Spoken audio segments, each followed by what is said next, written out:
Ayan nga, nag-harvest nga tayo ng itlog. Ito, paano kaya ako kukuha? Biglang sumingit sa bakay. Alis ka muna dyan. Kuha muna ako ng itlog. Mamaya ka na mag-itlog. Puro lugit. Dapay lugit na. Timbang kinin, di lugit na. Nakaw. Lalagay ko to sa aking incubator. Tabi muna dyan. Ay siya, kakulit. Ang dami-dami. Mainit-init pa. Napunpuno di baki nga may isa. Diyan ka namang itlog. Nagloko kan. Yung pinagkukuha na ko pa kasi eh. Ay! Why? Why? Oh my God! Why? May nabitak. What happened? Ito nabitakin.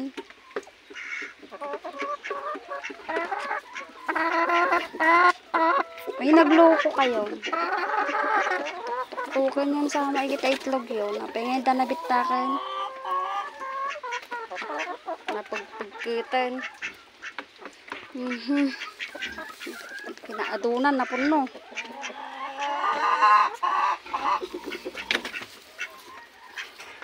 Ato, itlog ti itik. Pinindot ko tababa. Siya. Ganda ni may sa tren. Bakit may basa dito? Bakit? Ay, may parang nabitak ka. Why? Oh, may bitak. Nasaan yung bitak? Kinain nyo? Nagloko kayo. Natin.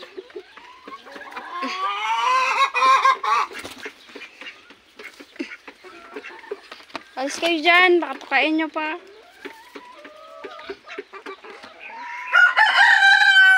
Ulaw kayo. Nagbuy-buyan.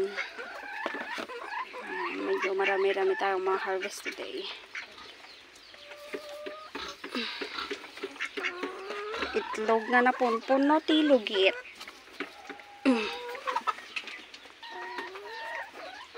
Okay. Bakit parang may bitak? Kinakain nyo ba? Pasaway kayo ah. Okay. Ito naman, tinabunan na. Why ay wet? What happened here? Punon sa amati.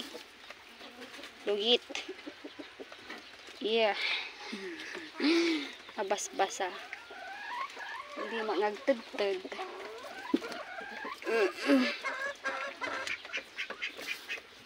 Napupuno itlog.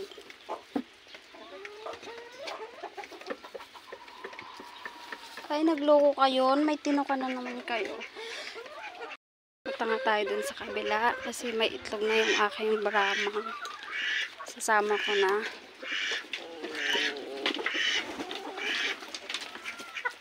Tabi, walang pagkain. Tabi. Agay. Oh my God! Ay! Asan na yung itlog dito? Ay! Merong itlog isa. Itlog ng Brahma. Hindi ko alam sinong nag-itlog sa kanila. Yung na-harvest natin last week. Kunin natin pa kasi ilalagay sa incubator. Ito na yung iba. Ito yung aking incubator. Pinaandar ko na siya para uminit na sa loob.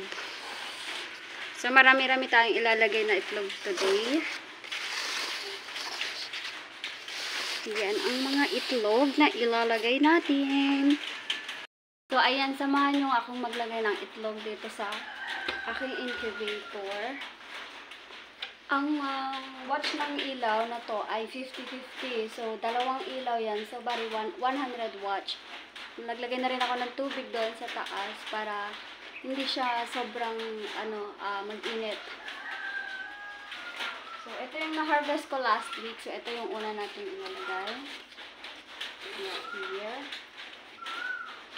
1, 2. Nakarugugit pa. Dapat lugit-lugit na.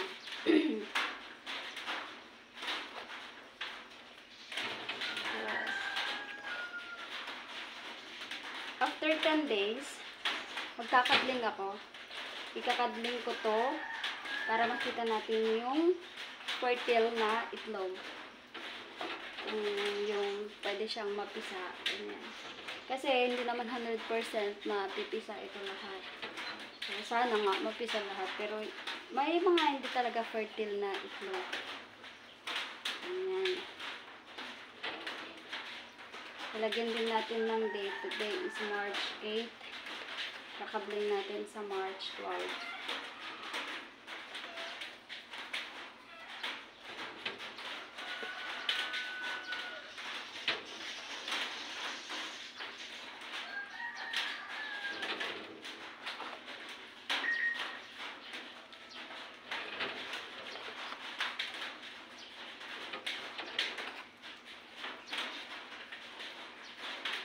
That's what friends are for. Ano daw?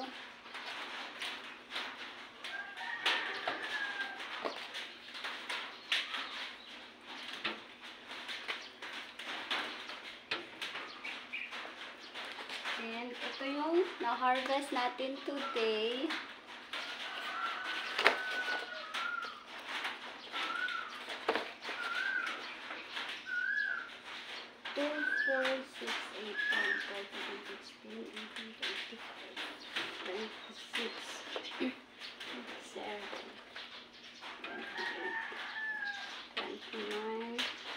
So, 30 pieces na to, 30 eggs na yan. So, next layer, yan, may buhok-buhok pa ng aking mga manok.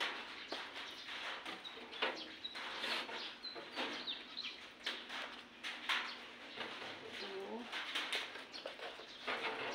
3, 4, 6,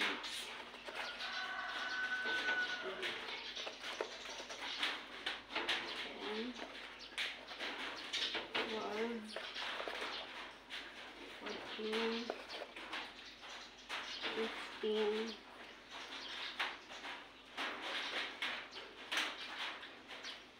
16, 17, 18, 19, 20, 21, 22, 23, itlog ng itik, 24, 25, then ito, 26, etong maliit na ito, itlog ng Brahma, 27, 28,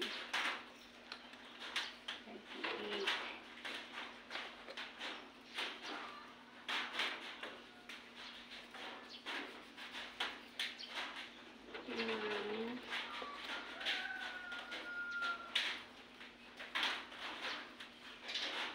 30, so 60 na yan, 60.